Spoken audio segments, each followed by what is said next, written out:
Hello friends, welcome to education for all. जैसा कि आप जानते हैं, आपका एग्ज़ाम है सीटेट का 7 जुलाई को।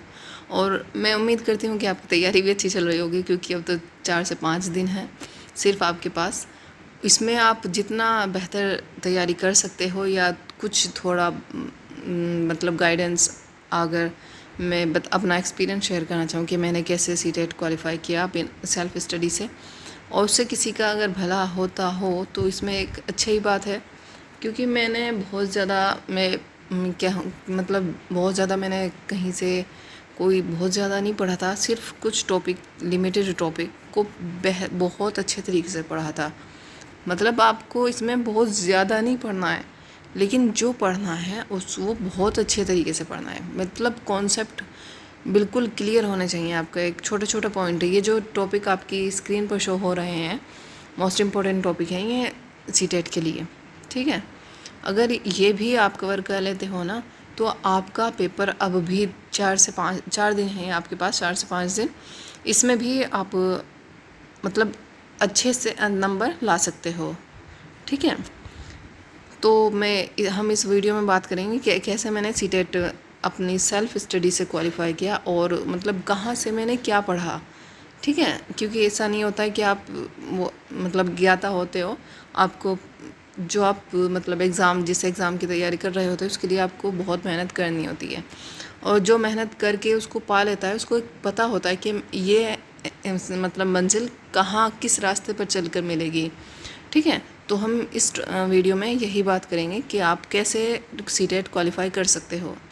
सबसे मेन है इसमें कि आप एक तो पेडागोजी पे आपकी पकड़ अच्छी होनी चाहिए, और पेडागोजी के मेन टॉपिक यही हैं, ठीक है। एक एक टॉपिक 3 से 4 नंबर का टॉपिक है, जैसे पियाजे वाइगोस्की कोलबर्ग 4 से 5 नंबर का अकेला टॉपिक है, और इंक्लूसिव एजुकेशन 5 नंबर का टॉपिक है पूरे, ठीक है। ऐसा नहीं है कि कम, मतलब 5 से 6 भी हो सकते हैं, 4 भी हो सकते हैं, लेकिन इससे कम नंबर आप अगर, और बहुत इजी टॉपिक है इंक्लूसिव एजुकेशन। मतलब इन बच्चों का इंक्लूज़न करना है आपको, उनको सेग्रीगेट नहीं, अलग नहीं करना, ठीक है।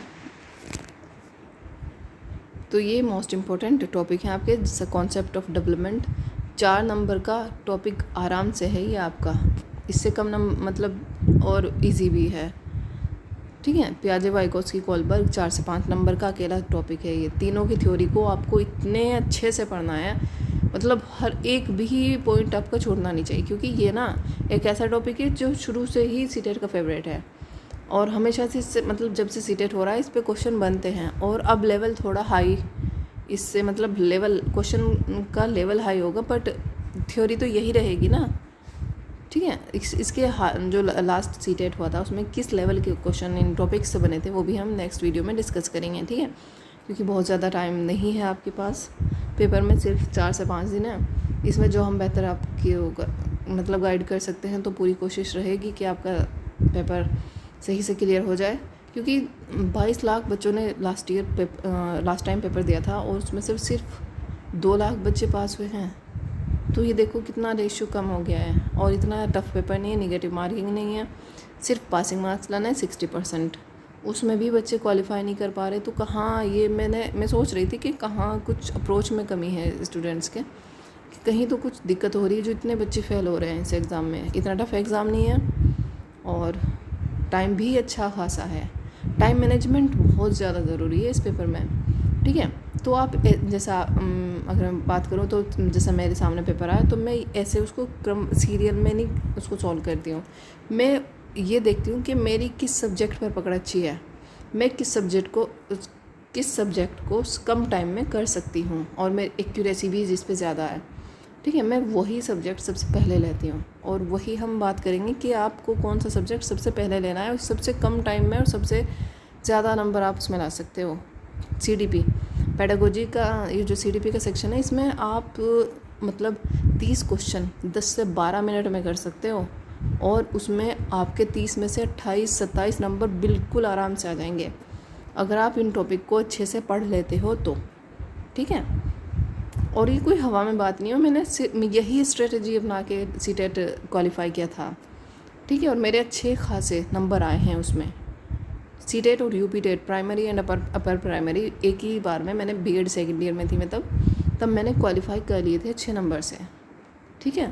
और यही मतलब बहुत ज़्यादा, तो मैं ये नहीं मानती कि मैं बहुत ज़्यादा पढ़ाकू, मैं बहुत पढ़ लेती हूँ, लेकिन जो पढ़ती हूँ उसको समझ कर पढ़ती हूँ। सीटेट में ना रटने का कोई खेल नहीं है, आप बहुत सारे क्वेश्चंस को प्रैक्टिस करके चले जाओ, आपका सीटेट क्वालिफाई हो जाएगा, ऐसा नहीं है। आपको सीटेट में टॉपिक लिमिटेड है, लेकिन उनको डेप्थ में पूछा जाता है, यानी ऊपर से पूछ लिया किसी के बारे में नहीं, जो टॉपिक है उसको डेप्थ में पूछेंगे, ठीक है। तो ये मेन टॉपिक है। अगर इसमें से एक भी टॉपिक अब तक आपने छोड़ा है तो उसको यूट्यूब से सर्च कीजिए और पढ़िए। इस चैनल पर भी मिल जाएगा, और आप यूट्यूब से सर्च करके बहुत सारे टीचर आपको मिल जाएंगे, जो आपको बेहतर लगे वहाँ से आप पढ़ सकते हैं। 4 दिन है सिर्फ आपके पास, और इसमें भी अगर आप ये टॉपिक क्लियर कर लेते हो और पेडागोजी पे अच्छी पकड़ बना लेते हो अपनी, तो आपका सीटेट पास हो जाएगा, ठीक है। मैंने यही टॉपिक अच्छे से पढ़े थे और मैंने फर्स्ट अटैम्प्ट में ही सीटेट क्वालिफाई कर लिया था। मैं टॉपिक की लिस्ट बनाती थी और उसको यूट्यूब से ही सर्च करके पढ़ लेती थी। बीएड सेकेंड ईयर में वैसे थी, और मतलब कॉन्सेप्ट वैसे भी आप पढ़ते हो वही, एक टॉपिक की बुक पूरा सब्जेक्ट होता है, तब तो आपको जैसे जेंडर सोसाइटी का पूरा पेपर है सीटेट में, इंक्लूसिव उसमें बीएड में इंक्लूसिव एजुकेशन का पूरा सब्जेक्ट है, तो वहाँ से आपको 5 नंबर का तो वो क्लियर हो जाता है आपका वहाँ से, तो इससे भी ये भी हेल्प मिलती है, ठीक है। तो ये टॉपिक आप अच्छे से पढ़ लेना। कॉन्सेप्ट ऑफ डेवलपमेंट 4 नंबर का टॉपिक है। पियाजे-वाइगोत्स्की कोलबर्ग 4 से 5 नंबर, सीसीई भी 2 से 3 नंबर, आरटीई 2-3 नंबर इसमें है आपके, एनसीएफ के भी 2 नंबर हैं आप आसानी से। इंक्लूसिव एजुकेशन 5 नंबर का टॉपिक है, ठीक है। ऐसे ये सारे टॉपिक मोस्ट इम्पॉर्टेंट है। इनको टॉपिक को आप यूट्यूब से सर्च करके पढ़ लेना। एक टॉपिक पे कई वीडियो मिलेंगे आपको इस पर, ठीक है। तो वीडियो ज़्यादा लंबा हो जाएगा अगर हम ज़्यादा इस पे ही बात करेंगे तो आप, लेकिन ये आप यकीन करके पढ़ कर तो देखें कि ये टॉपिक कितना हेल्प करेंगे आपको। जब आप पेपर सॉल्व कर रहे होंगे उस टाइम पे आपको ये मतलब याद आएगा कि किसी ने बताया था और वो सही बात थी, ठीक है। ये words you need to focus upon, इन पे मतलब एक्सेप्ट नोट। हम क्वेश्चन पढ़ते हुए नॉर्मली ये नहीं देख पाते कि इसमें नोट है। हमने पढ़ा अच्छा ये पूछा है हमसे, तो ये तो इसका ऑप्शन तो ये सही हो जाएगा, बट वहाँ था नोट नहीं, तो उसको क्वेश्चन को पहले ध्यान से पढ़िए, ठीक है। कि टाइम मैनेजमेंट ज़रूरी है, लेकिन इतना भी टाइम कम नहीं है आपके पास। अगर मैं बात करूँ DSSB की तो 120 क्वेश्चन करने होते हैं आपको 200 मिनट में, और यहाँ पे तो सिर्फ आपको एक क्वेश्चन के लिए 1 मिनट पूरा मिलता है, ठीक है। तो आप अच्छे से ध्यान से क्वेश्चन पढ़िए और उसका आंसर कीजिए। ये आपको मतलब ऑल ऑफ द अबव का चांस ज़्यादा होता है नन ऑफ द अबव के से, अगर मैं बात करूँ तो मतलब none of the above option में ये तुक्का मारने का वो है थोड़ा। ऑल ऑफ द अबव ज़्यादा मतलब अगर है तो उसके चांस ज़्यादा होंगे नन ऑफ द अबव से, ठीक है। और असर्शन रीज़न के क्वेश्चन तो अब आ ही रहे हैं। तो आप प्रीवियस ईयर, मैं मानती हूँ कि अब तक आपने प्रीवियस ईयर भी सॉल्व कर लिए होंगे। अगर आपके रह जाते हैं मतलब, तो इस नेक्स्ट वीडियो पे हम जो मोस्ट इम्पॉर्टेंट टॉपिक हैं मैंने बताए हैं आपको, वही एक वीडियो आपको 3 से 4 नंबर दिला देगी। ऐसे हम टॉपिक को कवर करने की कोशिश करेंगे पूरी, ठीक है, नेक्स्ट वीडियो में। और मदर टंग को आपको मतलब का रेस्पेक्ट करना है। एक भी क्वेश्चन आपको छोड़ना नहीं है इसमें, ठीक है। कन्वर्जेंट थिंकिंग की जगह डाइवर्जेंट थिंकिंग और पीयर ट्यूटरिंग, इनको मतलब टीचर कंफर्ट जोन में, नो कंफर्ट टू टीचर, मतलब जहाँ आपको ये लगे कि टीचर के कंफर्ट की बात हो रही है तो वो ऑप्शन आपको वैसे तो ये तो अच्छा लगे, अच्छा टीचर की कंफर्ट की बात हो रही है, बट वो पॉजिटिव नहीं होगा, वो आंसर सही नहीं होगा। मतलब जहाँ बच्चे के अच्छे की बात हो रही है, जिसमें बच्चे की भलाई है, क्योंकि चाइल्ड सेंटर एजुकेशन है अब, और इसमें जिसमें भी बच्चे की भलाई होगी वही ऑप्शन आपका सही होगा, ठीक है।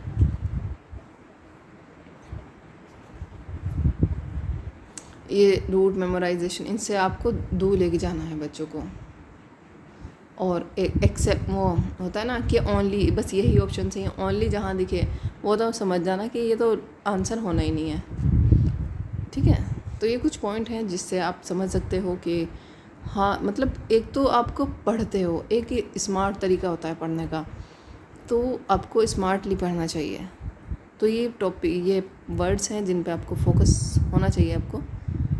ठीक है, और आपको रिवीजन करना है, प्रैक्टिस करें। प्रैक्टिस प्रीवियस ईयर, जितने भी प्रीवियस ईयर हो चुके हैं अब तक, वही आप मतलब सॉल्व कीजिए। और उससे पहले, प्रीवियस ईयर करने से पहले, ये जो टॉपिक मैंने बताए हैं इनको आप डीप में पढ़िए। अभी भी आपके पास टाइम है 4 से 5 दिन। अगर इन टॉपिक में, मतलब अगर आपने इन टॉपिक में से कुछ भी अभी तक नहीं पढ़ा है तो उसको यूट्यूब से सर्च करके पढ़िए। ठीक है, जैसा कि मैं बात करूँ जेंडर को, मतलब gender is a social construct, ये पूछा जाता है। एक क्वेश्चन, मतलब हर पेपर में, ये जैसे ऑनलाइन हो रहे थे तो हर रोज़ पेपर होता था, तो ये क्वेश्चन हर रोज़ आ रहा था, तो हो सकता है आपके इस बार भी आ जाए। ठीक है, ये टॉपिक आपको यूट्यूब से सर्च करने हैं और पढ़ने हैं। नेक्स्ट वीडियो में हम बात करेंगे कि मतलब इन टॉपिक में से जो मोस्ट इम्पोर्टेंट टॉपिक है, जो एक ही वीडियो आपके 4 से 5 नंबर दिलाएगी, वही टॉपिक उठाकर हम उसको डिस्कस करेंगे। ठीक है, क्योंकि बहुत ज़्यादा टाइम आपके पास नहीं है जो आप एक टॉपिक पे बहुत लंबे लंबे वीडियो देखो या लेक्चर सुनो टीचर्स के। अब तो आपको सेल्फ स्टडी का टाइम है, और मतलब एक ये कि थोड़ा गाइडेंस हो जाता है ना, तो मतलब आसानी होती है पेपर को समझने में, उसका लेवल समझने में।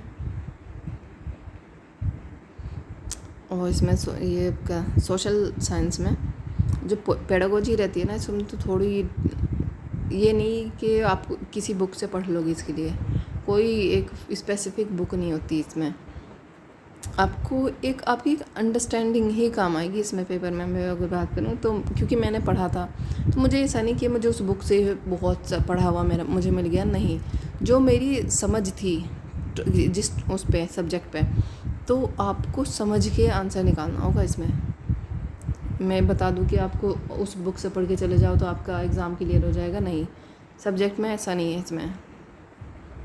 ठीक है, और इसमें स्ट्रक्चर, मतलब सबसे पहले आपको CDP सॉल्व करनी है 10 से 12 मिनट में। इससे ज़्यादा टाइम आपको नहीं देना है, और 27 से 28 नंबर आपके इसमें आ जाएंगे। सबसे मेन आप सोच के चलिए 90 नंबर मुझे सबसे पहले उन सब्जेक्ट को उठाना है जिससे मेरे 90 नंबर आ जाएँ। ठीक है, तो मैं जिस सब्जेक्ट को मतलब पेपर से पहले जिस सब्जेक्ट को फोकस करके मैं पढ़ रही थी, वही सब्जेक्ट मैंने पेपर में सबसे पहले लिए थे। मैंने सबसे पहले CDP का सेक्शन लिया। मतलब CDP में मुझे लगा मैं आसानी से 30 क्वेश्चन 10 से 12 मिनट में हो जाएंगे मेरे, तो वही हो गए थे, और मेरे 30 में से 27 नंबर आए थे। भाई मैं कहूँ 30 में से 30 आए थे, ऐसा नहीं था, मतलब 27 नंबर आए थे मेरे आउट ऑफ 30। ठीक है, और सबसे पहले मैंने CDP सॉल्व की 10 से 12 नंबर में मिनट में, और फिर हिंदी। इससे मुझे ये थोड़ा कॉन्फिडेंस हो गया था, हाँ मेरे 55 के आसपास मेरे क्वेश्चन सही हो गए हैं। फिर मैंने उठाई EVS, नहीं शायद इंग्लिश ली थी मैंने, हाँ। फिर मैंने इंग्लिश को लिया। इंग्लिश पैसेज नहीं सोल्व करा, पहले इसकी पेडागोजी के क्वेश्चन सोल्व किए, क्योंकि पैसेज में थोड़ा इसके लंबे पैसेज आ रहे थे तो उसमें टाइम लग रहा था। मैंने पैसेज नहीं पहले किया, मैंने 15 नंबर पहले उसके किए पेडागोजी के, मेरे वे सही हो गए। ठीक है, फिर मैंने पैसेज देखा, उसके बाद पैसेज सॉल्व किए। तो ऐसे मुझे मतलब पेपर देते हुए अंदाज़ा हो गया था, हाँ मैं 90 तक आने, मतलब थोड़े ही बहुत मेरे क्वेश्चन रह गए हैं जो मतलब मैं 90 नंबर होने में। फिर मैंने EVS को उठाया। ठीक है, मैंने मतलब EVS को सॉल्व किया। इसमें बहुत ज़्यादा टाइम नहीं लगा था। ठीक है, फिर मैथमेटिक्स, जो टाइम बचा बस फिर मैथ सॉल्व करो अपना आराम से ठंडे दिमाग से। लेकिन मैथ तक पहुंचने से पहले आपको ये कॉन्फिडेंस हो जाएगा कि अगर आप इस तरह से पेपर सॉल्व करोगे कि मेरा पेपर हो चुका है और मेरा क्लियर भी हो जाएगा। ठीक है, और फिर जो टाइम बचे वो मैथ पे लगाओ आराम से, जितना भी टाइम हो, और फिर एक बार रिवाइज़ करो कि कुछ छूटा तो नहीं है। बस यही आपको तरीका अपनाया ना, आपका CTET इस बार क्वालिफाई हो जाएगा। ठीक है डियर, तो मिलते हैं आपसे नेक्स्ट वीडियो में। आप चाहें तो चैनल को सब्सक्राइब कर लेना, अगर आपको कुछ भी थोड़ा मतलब हेल्पिंग हुई हो या ऐसा लगा हो कि आपके काम की वीडियो है। ठीक है डियर, तो आप पढ़ते रहिए, अपनी तैयारी करते रहिए। तब तक के लिए टेक केयर, बाय बाय। अपना ख्याल रखें, माइंड को कूल रखें, क्योंकि ये होता है ना पेपर जैसे ही आता है नज़दीक कि माइंड पे एक प्रेशर सा हो जाता है कि क्या होगा क्या होगा। ख्वाब में भी वही दिखता रहता है कि मेरा तो पेपर ही छूट गया, है ना। ज़्यादातर ख्वाब भी वही आते हैं पेपर के टाइम पे कि एग्ज़ाम था और मैं तो एडमिट कार्ड भूल गई, मैं पेन भूल गई टाइम के टाइम पे, अब कौन लेके आएगा एडमिट कार्ड। बस यही स्टूडेंट के ख्वाब भी यही आते हैं उसको, ठीक है। और ऐसे में पेपर अगर कोई लीक कर दे तो वो तो सिर का दर्द है ही, जो फ़िलहाल मुद्दा भी है। ठीक है, तो आप अपना ख्याल रखें, टेक केयर, बाय बाय।